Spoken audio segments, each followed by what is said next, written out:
প্রতিনিয়ত খেলার আপডেট জানতে আমাদের চ্যানেলটি সাবস্ক্রাইব করুন এবং পাশে থাকা বেল বাটনটি প্রেস করুন।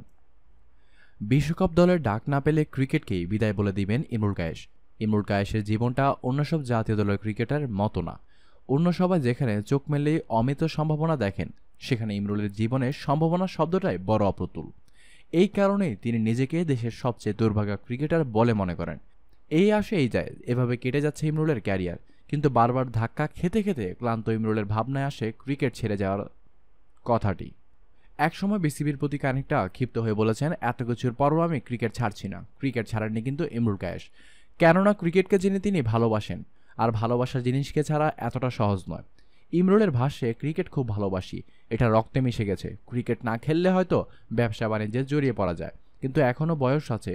ক্রিকেটের বাইরে সেভাবে কিছু চিন্তা করতে পারিনি, কঠিন সিদ্ধান্ত নিতে তাই পারি না। আচ্ছা বলুন, একজন ক্রিকেটার হিসেবে সবসময় আপনার লক্ষ্য থাকবে কি? জাতীয় দলে খেলা? যেখানে যদি কোনো আশাই না থাকে, তবে আর কোনো শব্দ বা পথ খোলা থাকলো না, সেক্ষেত্রে আপনি কি করবেন?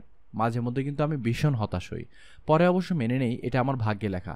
হয়তো কারো কারো চোখে আমি মুগ্ধতা ছড়ানো ব্যাটসম্যান নই, ধ্রুপদী ব্যাটসম্যান নই, কিন্তু বাংলাদেশ দলের হয়ে রান তো করেছি। রান করতে গেলে বেসিক অন্তত থাকতেই হবে, আমার সেটা আছে, কিন্তু আমি পর্যাপ্ত সুযোগ পাচ্ছি না। দর্শক, ইমরুল কায়েসের এই কথাগুলোর সাথে আপনি কি একমত পোষণ করেন? তা আমাদের নিচে কমেন্ট করে জানাতে ভুলবেন না। ভালো লাগলে লাইক করুন এবং প্রতিনিয়ত খেলার আপডেট জানতে সাবস্ক্রাইব করুন।